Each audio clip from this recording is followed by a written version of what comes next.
Bilangan pasal 27. Hak waris bagi anak-anak perempuan.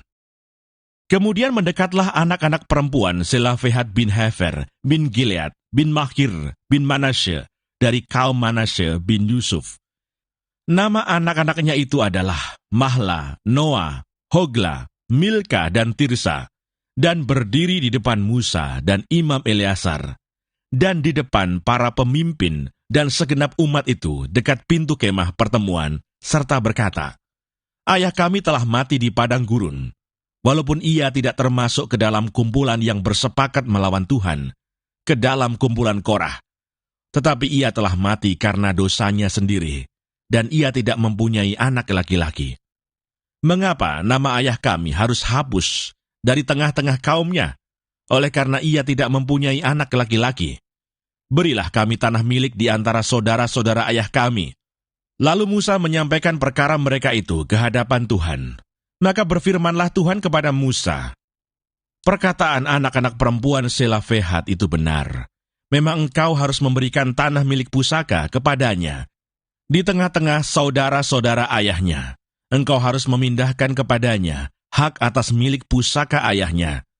Dan kepada orang Israel engkau harus berkata, apabila seseorang mati dengan tidak mempunyai anak laki-laki, maka haruslah kamu memindahkan hak atas milik pusakanya kepada anaknya yang perempuan.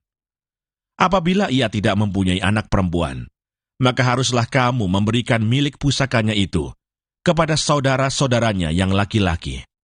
Dan apabila ia tidak mempunyai saudara-saudara lelaki, maka haruslah kamu memberikan milik pusakanya itu kepada saudara-saudara lelaki ayahnya.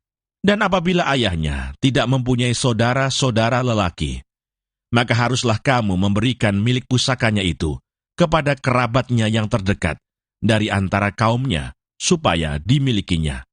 Itulah yang harus menjadi ketetapan hukum bagi orang Israel, seperti yang diperintahkan Tuhan kepada Musa. Yosua menggantikan Musa. Tuhan berfirman kepada Musa, "Naiklah ke gunung Abarim ini, dan pandanglah negeri yang kuberikan kepada orang Israel. Sesudah engkau memandangnya, maka engkau pun juga akan dikumpulkan kepada kaum leluhurmu, sama seperti Harun abangmu dahulu. Karena pada waktu pembantahan umat itu di padang gurun Sin, kamu berdua telah memberontak terhadap titahku untuk menyatakan kekudusanku di depan mata mereka dengan air itu. Itulah mata air Meriba dekat Kades di padang gurun Sin." Lalu berkatalah Musa kepada Tuhan, "Biarlah Tuhan, Allah dari roh segala makhluk, mengangkat atas umat ini seorang yang mengepalai mereka waktu keluar dan masuk, dan membawa mereka keluar dan masuk, supaya umat Tuhan jangan hendaknya seperti domba-domba yang tidak mempunyai gembala."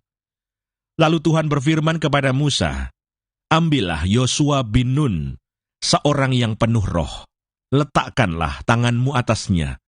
Suruhlah ia berdiri di depan Imam Eleazar dan di depan segenap umat. Lalu berikanlah kepadanya perintahmu di depan mata mereka itu. Dan berilah dia sebagian dari kewibawaanmu, supaya segenap umat Israel mendengarkan dia. Ia harus berdiri di depan Imam Eleazar, supaya Eleazar menanyakan keputusan Urim bagi dia di hadapan Tuhan. Atas titahnya mereka akan keluar, dan atas titahnya mereka akan masuk. Ia beserta semua orang Israel, segenap umat itu." Maka Musa melakukan seperti yang diperintahkan Tuhan kepadanya.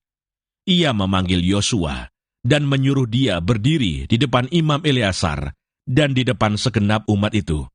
Lalu ia meletakkan tangannya atas Yosua dan memberikan kepadanya perintahnya, seperti yang difirmankan Tuhan dengan perantaraan Musa.